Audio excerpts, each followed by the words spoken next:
Okay, hello everybody. My name is Alex S. Bradshaw. I'm here to do a reading for you. So welcome to this section of Quarren Con.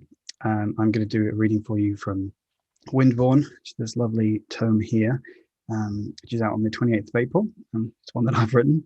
It's a character-driven Norse fantasy or Norse-inspired fantasy in a world full of Windborn warriors, and Windborn are resurrected warriors who have strange supernatural powers.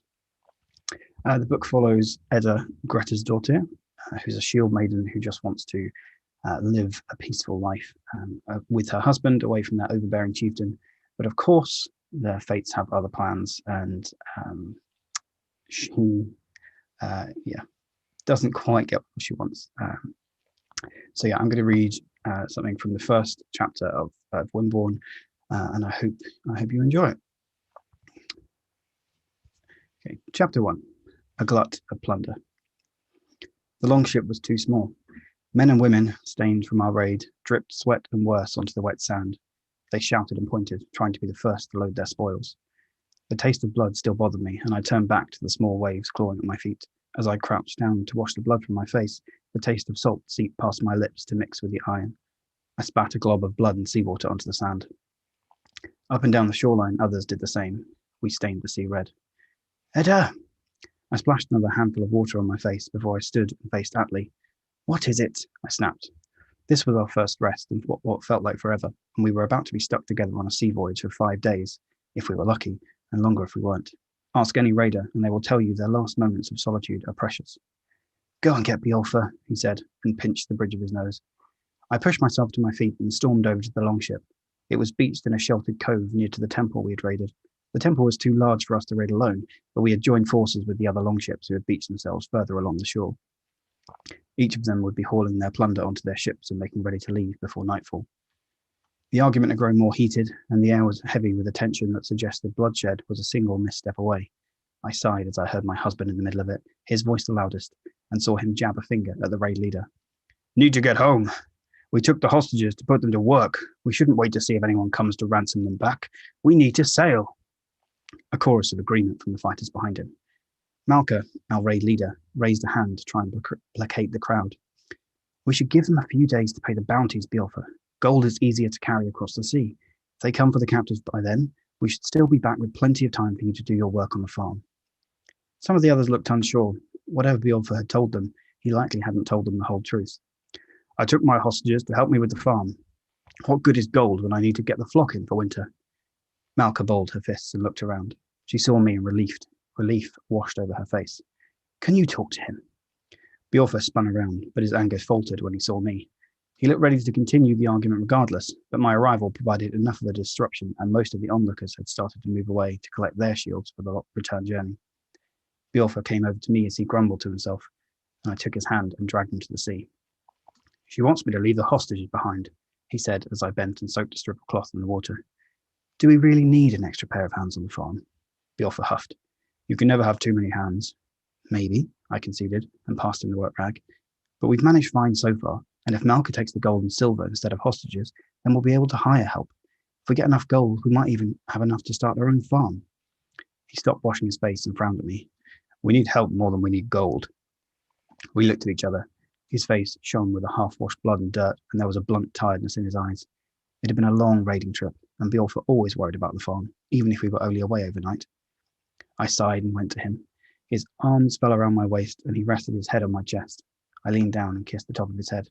If you keep arguing with her, Malka will never let us leave. I tugged softly on his braided beard, and then it won't matter if we have extra help or not. We'll be stuck here, watching the storms. What'll happen to Scratcher, or the rest of the chickens, to the sheep? Bjolfa scowled and kissed me. The taste of iron and salt pressed against my lips again. She wants to keep us waiting here anyway. What do you suggest, wise wife of mine? I shoved him playfully. Let's see if we can convince Malka to leave tomorrow. If they don't come to get their loved ones by then, they probably never will. And if we leave any later, then we risk the winter storms. Bjolfa looked unconvinced. He scrubbed his hands over the stubble on his head that had grown in the weeks we've been raiding. Look, one day's delay won't matter, and the longer we talk about this, the less likely we can set sail anyway. He stopped scrubbing his head and stared at the horizon through the gap in the cove's cliff walls. Gulls laughed above us, People shouted to one another as they gathered supplies and weapons. At the other end of the cove, a larger longship slithered into the sea. Compared to our band of fighters, their crew moved with the slick precision that they had mirrored on the battlefield. Fine, Bjorfa said, then slapped my hand. Stop pecking your scabs, or scar. I like my scars, I said. They remind me of things. You see this one? I got this 3 years ago, the last time we came raiding in Ertland. I remember, Bjorfa muttered. Some fucker stuck you with a knife and was about to finish you off, and you leapt out of nowhere and killed him. I ran my thumb over the puckered skin with exaggerated affection. It reminds me that you love me. Atli's wife is content with jewellery, Bjorfa said, shaking his head. You gave her a gold ring last raiding season. I might lose a ring. Come on, let's talk to Malka. After I had taken Bjorfa away, the dissidents dispersed to tend to their own equipment. Malka and Atli were the only two people on board, moving sacks around to pack as much as they could into the small vessel. The line of 27 bound captives huddled in the longship shadow ducked their heads as we approached. Too many to fit comfortably on our longship, but they were hard won and could fetch a pretty price. Malka! Bjorfa's voice echoed through the cove. Everyone glanced up like feasting crows from their carcass. For a little man, my husband can make a lot of noise. Two heads appeared above the shields hung over the side of the longship. Malka squinted against the setting sun, then rolled her eyes when she realised who it was. You were supposed to talk some sense into him, Edda, she called out, and leapt down onto the sand. Bjorfa bristled. I put a hand on his shoulder. I tried, but I think you need to reconsider what he's been saying. Malka narrowed her eyes. Edda, we took those hostages to be ransomed back. We have no room for them on the ship, and no room at home for them. Here we go again.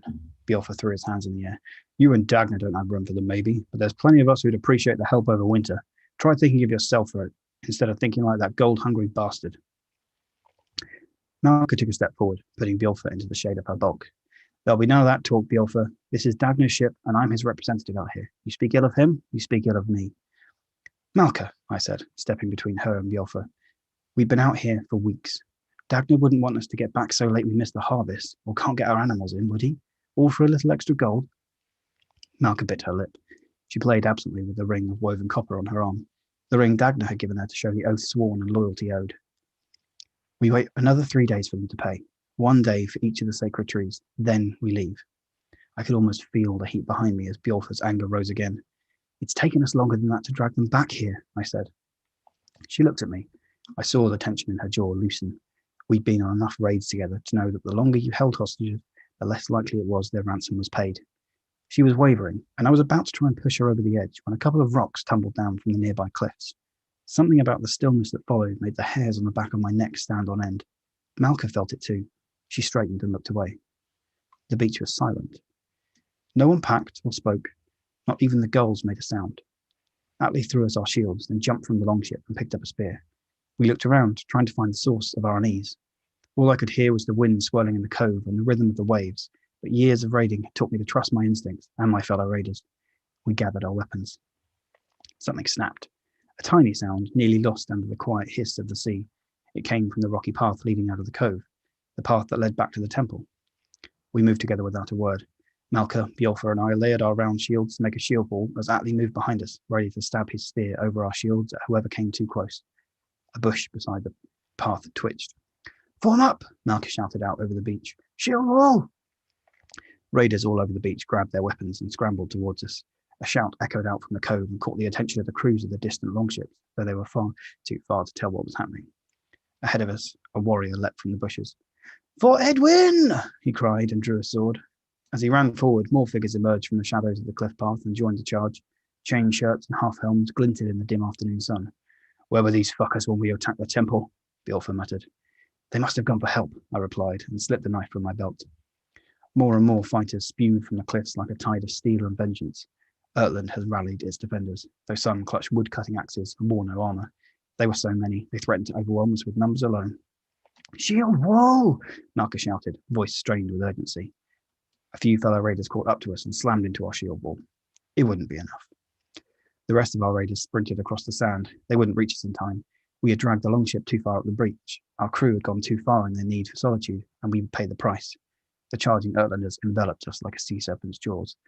Brace! Malka called. We set our feet in the sand, and they hit us. The first charging warrior bounced off Bjorfa's shield. Atli stabbed at him, but the spear scraped off their chain shirt. Someone rammed into my shield. The force of it pushed me back in the sand. I held firm. A woman's face, mad with grief and rage, appeared above my shield. She reached over to bludgeon me with a hammer. I shoved her back and sank my iron knife into her gut as she fell. She screamed and crawled away.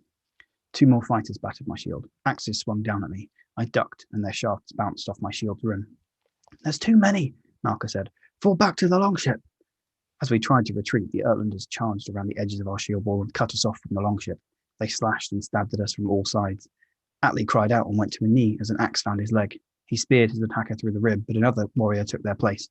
We were stones in a river, and the Uitlanders washed over us with murder in their hearts. More raiders joined the fray. Too late to help the shield wall, but they evened the fight. The sounds of battle became mixed with cries of anger and pain as we sank iron teeth into our enemies. Bjorfa and I pressed our backs together. Our shields swung wildly to try and deflect the mad horde's attacks. A knife slashed and I blocked. An axe hacked at Bjorfa and I twisted to save him. Something clawed across my back, ripping easily through my shirt, tearing deep into my flesh. I yelled and spun to face my opponent. The man wore a light tunic and trousers, no armor. One of his arms hung bloody and limp at his side, and in his good hand he held a small knife. He slashed at me. It was clumsy, and I ducked to one side before my own knife tore out his throat. He put his good hand to his neck as though to keep the blood in, but it was too late. He was already dead. People shoved at me as they rushed past to get to the hostages. I tried to stop them with knife slicers and shield backers, but they were too many. The once quiet cove echoed with the cries of the dying and the laughter of the gulls above us, waiting for the dead. A hostage sprinted away from the longship. Ropes still dangled from his wrists and ankles. He tried to leap through the gap between Bjorfa and me, but Bjorfa turned and caught him with his shield. The man scrambled up and jumped onto Bjorfa's shield. He clawed at Bjorfa's head and gouged bloody tracks across it. I lunged and stuck my knife into his back. He yelled as I stabbed him again and again. Then he screamed and dropped to the ground. Before I could check on my husband, the man grabbed my shield and yanked. The force of it took me by surprise, and I was pulled down to one knee. I let go of my shield and slashed at him. The knife caught his chest, bouncing off his ribs before slicing into his jaw. He went down. "Are you—" Bjorfa's question was cut off as another opponent found us. The man had a woodcutter's axe gripped in both hands and swung it at Bjorfa with all his might. The axe stuck in the shield, and the force sent Bjorfa stumbling backwards. The Uitlander let go of the axe and, without pausing for breath, pulled the knife and came for me. I tried to regain my shield, but he was driven by righteous fury, and I had no time. He thrust the knife at my neck. A spear burst through his chest. The man's eyes went wide. His relentless fury carried him forward, and I was forced to dodge out of the way of the gore-soaked spearhead jutting from him. The Uitlander stopped himself and looked down at the wooden shaft coated with his insides. His eyes fluttered, and he collapsed. I looked past him to see who had saved me, but I saw no one, only the distant silhouette of a woman running into the cove. The spear quivered and ripped itself out of the corpse, though no one held it, and floated above my head. Bjorfa moved to stand next to me and grunted as he pulled the axe from his shield. A shadow passed over us, and we looked up to see a man's silhouette cut through the clouds like a falcon. I felt the tension ease in my chest. Bjorfa turned to me and grinned. "The Windborn are here." The floating spear twisted in the air to point at another would-be rescuer, then flew off as quick as an arrow. An anguished cry told me it found its target. The rage in the air distilled into fear as the 2 Windborn took to the field. The Uitlanders spun to face their new foes. Perhaps they wanted to try and slow the Windborn, to give the rescued hostages time to run. The fools. There weren't many stories about the Windborn on this side of the sea, but they had to know that each of those resurrected warriors was worth 5 strong fighters, or 10 Uitlanders. I looked back down the beach and saw several Uitlanders converging on the woman with crow-black hair. Dalla Thyrisdottir, the Windborn who could move objects with a thought. She walked with predatory grace. Knives and axes, picked up from nearby corpses, floated in the air around her. Whenever anyone stepped too close, she flicked her fingers and a blade sundered flesh. With every few steps she took, she found another spear and threw it at an Uitlander. As I watched her pick her way purposefully through the battlefield, 2 burly warriors wearing chain shirts charged at her from either side, trying to catch her in a pincer movement. Dalla raised open palms, and they were lifted off the ground. They kicked and clawed at their necks as though they were hung from a noose. Dalla closed her fists, and the warriors' necks twisted with a crunch. They fell limp to the ground. The fighters ahead of Dalla began to retreat. "Have mercy! They have brought demons to our shores! Demons! God save us!" She smiled and walked forward, an axe lifted from the ground, and with a twitch of her fingers, Dalla sent it spinning through the air before it sank deep into someone's chest. More screams filled the air. It was too much for the Uitlanders to watch their friends killed without a weapon being touched. They broke. Any fighters that escaped Dalla's deadly projectiles met Finno Gellerson, the Sky Treader. Finner struck like an eagle snatching rabbits. He brushed the clouds in slow circles, then swooped down towards the fleeing warriors. He swung a massive piece of driftwood like a club and cracked open skulls as easily as I would crush a dry leaf. A few of them tried to stand and fight Finner. They hunched low to the ground and jabbed up at him with spears. Before the spear fangs could sink into the windborn, he twisted in the air and launched the driftwood at them. Spears snapped, and Finner slammed down into the fighters and lay about his enemies with windborn fists. Shields cracked and skulls crumpled. We had all stopped, mesmerized by the show of supernatural force. As Finner crushed an Ertlander's chest with a well-placed kick, another Ertlander, the last one standing, stabbed their shattered spear into Finner's shoulder. The windborn snarled and whipped his hand out to grip the Ertlander's throat. The man clawed at Finner's iron-strong fingers as the windborn lifted him off the bloody sand, then began to float above the ground. I marvelled at his speed, his power to lift himself up off the ground as easily as I could walk. Finner raised his captive into the air, higher than our longship's mast, and then let him fall. I shuddered as the man flailed before he hit the ground. I prayed that I would never have to face a windborn myself. After a few more heartbeats of pained yells and wet crunches, it was over. So that's the first scene of Windborn. I hope you enjoyed it.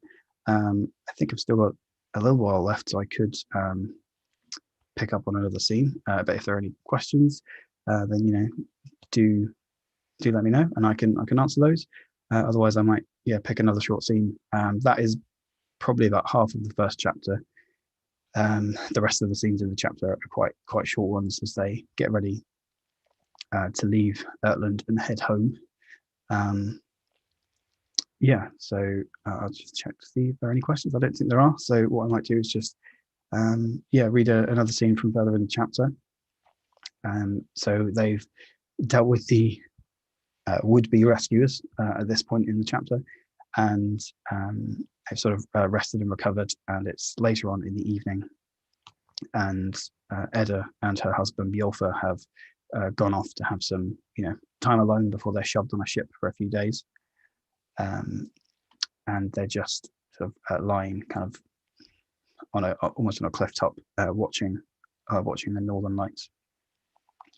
I think I'll just take a drink if nobody minds.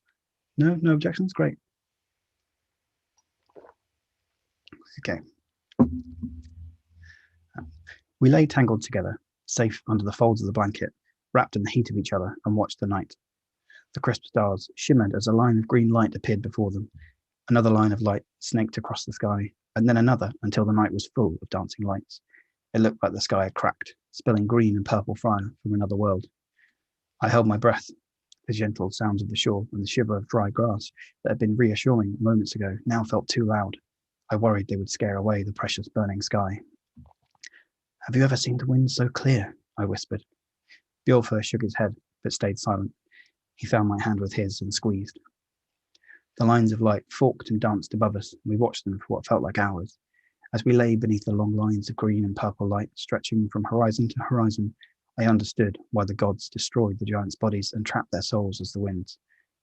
Traders, ignorant of the wind's true nature, called them the Northern Lights, and Ertlanders thought them demons and called them the dancing skyfire. Whatever you called them, their power was obvious. I shuddered to think how strong they must have been with their bodies intact. Maybe they're hunting, Bjolfa whispered. Windborn are made on nights like this. Perhaps the winds are searching for their next vessel. Vessel? I wouldn't call Finner or Dalla a vessel. What else would you call them? They've got the power of the winds running in their veins. Finner flew right over us. Remember how quick he was when we attacked the monastery? He's a vessel with the wind's power. His soul's all mixed together with the winds. How can you tell it's still him or something working him like a puppet? It doesn't sit right with me. I rolled my eyes. You've been spending too much time with that fearmonger, Hallie. He's always complaining about the windborn for no good reason. Finner's not doing the wind's bidding, is he? He's not trying to free the winds or anything. Finner swore an oath to his king, and Finner serves him. He might have a few extra tricks, but he's no different to any other swarm warrior. Bjolfa slipped his hand out of mine and put his hands behind his head. If they're not making windborn to set themselves free, why do you think they do it? He asked. How come they only give their powers to the warriors they resurrect? I don't know. Maybe they get bored up there. It must be cold. Wouldn't it be more exciting to come down and give someone another chance? Maybe they can see us from up there, and it's a more interesting world with Wimborne in it. You think they can watch us? The author's eyebrows raised, a playful glint in his eyes. Is that why they only came out after we started bugging? Maybe, I said, and pressed myself against him. Let's give them something else to watch, shall we? I kissed him and our hands found each other again. He kissed me and I pulled him on top of me. I forgot about the winds. I forgot about the raid. For a little while, everything was us. Afterwards, we fell into a happy, weary silence. We watched the winds dance and counted the stars beyond them. I fell asleep, couched in the gentle sounds of the world and nestled against Beolfa. So that's the second scene. As I say, the first chapter is kind of that first bit, and then almost a lot of smaller pockets of stuff. So I won't read the whole first chapter because I've skipped a couple of scenes there, and there's a couple more afterwards, and you've got to leave something for you to discover for yourself if you want to pick it up. So as I said, it's a Norse-inspired fantasy, as I'm sure you've got so far. From that, it follows Edda and what happens to her after she comes back from this raid. It's character driven, quite dark. I'm proud of it, so I hope you would enjoy it. Comes out on the 28th of April. So if you do, if that sounds like something you might want to enjoy, it's only 99p or 99 cents right now at your favorite online retailer, wherever that might be. I think that's kind of all I've got. If there aren't any questions, I can't see any questions. I think the next reading is going to be a short story by J.E. Hannaford after me in, I think, about 10 minutes. For those watching in the now time, for those watching back now in the future, whatever you want, you can go and watch Jenny's reading, but I'll be sticking around for that. So I hope you're enjoying Corancon. And don't forget to check out, I think there's Artist Alley on the Corancon website where you can go and find people's stuff and help everybody. It's been a difficult time this past couple of years, so anything you might be able to do to help and find something you might enjoy at the same time, that's always helpful. And thank you to everybody for to Erica, to Virginia, to Pam, and everybody who's been involved in organising this. It's just a really lovely event and great to be a part of it. So I think that's me. Is there anything else I need to do, Erica? Not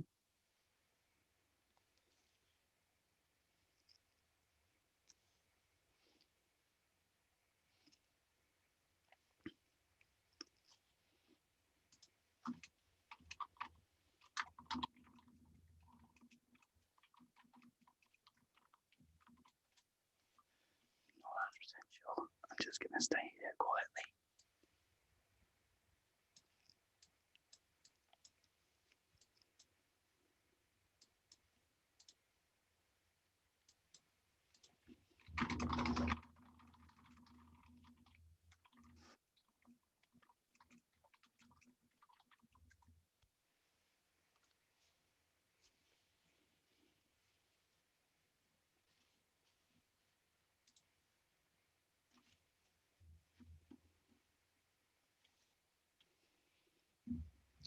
Take a lovely drink from my Middle-earth mug.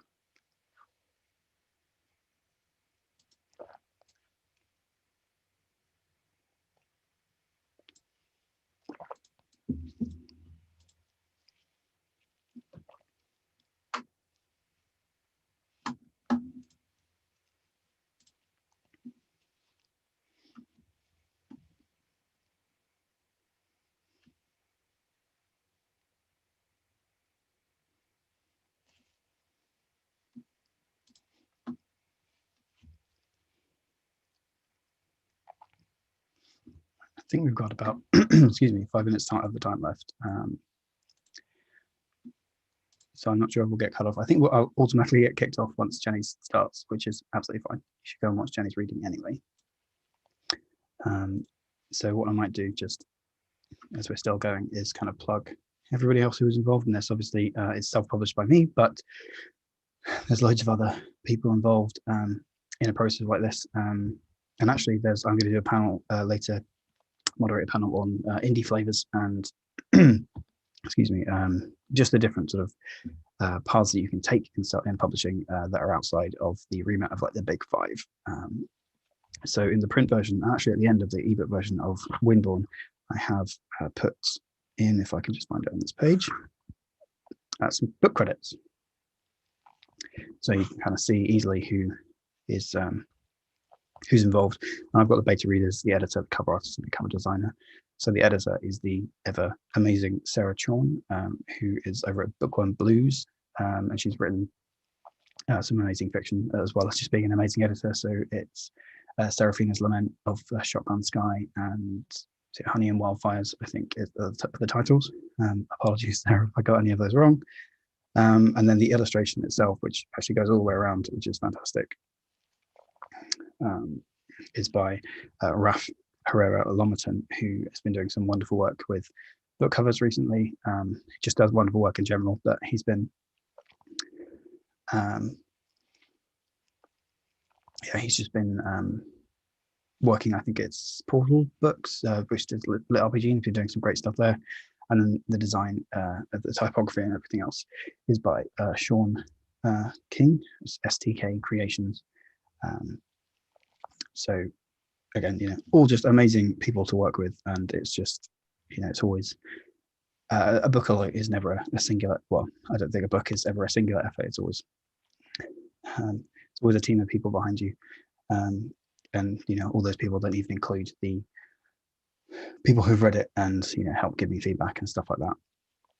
So thank you to everybody about that. I mean, I've got Benedict Patrick's got a lovely quote on the front, and Timmy of Starlit Books, Starlit Book Asylum. I mean, she's changed the name, and she'll probably kill me for that, but it's fine. Probably we'll find out.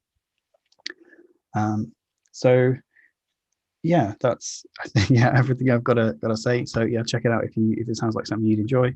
And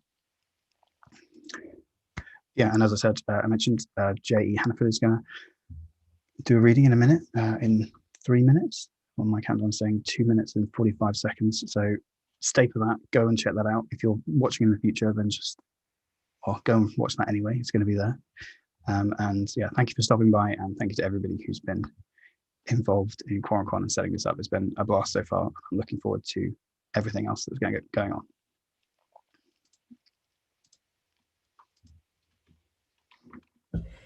Okay, I hit